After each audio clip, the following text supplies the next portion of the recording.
دوستای عزیز، ما میخوایم امروز با سند ثبوت بر شما نشان بدم که فیسبوک چطور شما را راهنمایی میکنه برای درآمدزایی از یوتیوب، از فیسبوک. ببخشید دوستای عزیز، شما فکر کنین، شما یک کم سوچ کنین در میباره که چقدر آسان است کار کردن با این. اما ما خودمون قدر همین چیزها را نمیفهمیم، با ریشخندی تیر میکنیم.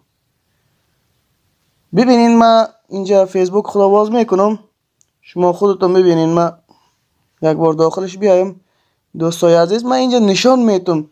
یعنی ببینین ما، یعنی کانال ماست، پیج ماست و این اینجا داشبورد میایم. ما در داشبورد شما رو نشان میتونم که ببینین چقدر پیشرفت کردیم. ما 6989 بازدید گرفته. ما تقریبا یک هفته است در پیج خود من فعالیت میکنم و ببینین 34 از 100% 34% دنبال کننده ما دریافت چیز کردیم، پیدا کردیم. دوستای عزیز بسیار آسان است، بسیار آسان است با فیسبوک کار کردن. یعنی فیسبوک چی بگوییم دیگه، همین یک چیز است که شما را خودش به تعاملات و به هر چیزی که پیشرفت شما باشه راهنمایی میکنه. اینجا ببینین مثلا سید یاسین سارات، زیر سید یاسین سارات پیشرفت هفتگی نوشته کرده. ببینین دوستای عزیز، من اینجا کلیک میکنم. ببینین لیوال 1، لیوال 2، لیوال 3. من هنوز در پیج خود لیوال اول خود ما تقریبا تکمیل کردیم و یک کانال دیگه دارم. من اینجا بر شما نشان میتونم. ببینین ما اینجا رفتم،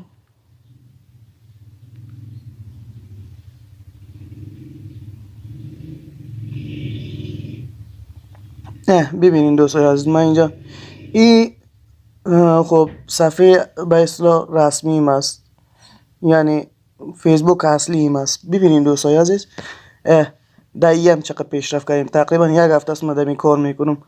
ببینین اینجا من دنبال کننده و قدر ندارم، خاطرم در پیج دیگه ما چیز میکنم. خب من اینجا نشان میتونم بر شما در این لیوال 2 هستم. ببینین مرا گفته این چیزاش تو تکمیل کردی، باقی مانده چیزایش اینجا باز نشان میده خودش. خب مثلا کلیک کنم، ببینین 1000 بازدید به من بانده که 1000 بازدید ما پورا کنم و در لیوال 3 میرم. بسیار آسان است دوستای عزیز، شما کوشش کنین، تلاش کنین، میتونین. خب تلاش نکردین هیچ چیز به دست نمیارین. من امیال هم پانتون میرم، هم در خانه کارم میکنم، مونوگراف دارم، دیگه چیزارم سال آخرم است. ببینین دوستا چقدر آسان است. من همین 1000 کار بازدید ما پورا کنم در لیوال 3 میرم. بعد از لیوال 3 شما میرین به درآمدزایی برابر میشین و یک مقدار مصرف کنین و بالاخره انشاءالله به درآمدزایی میرسین. این بود داشته های ما.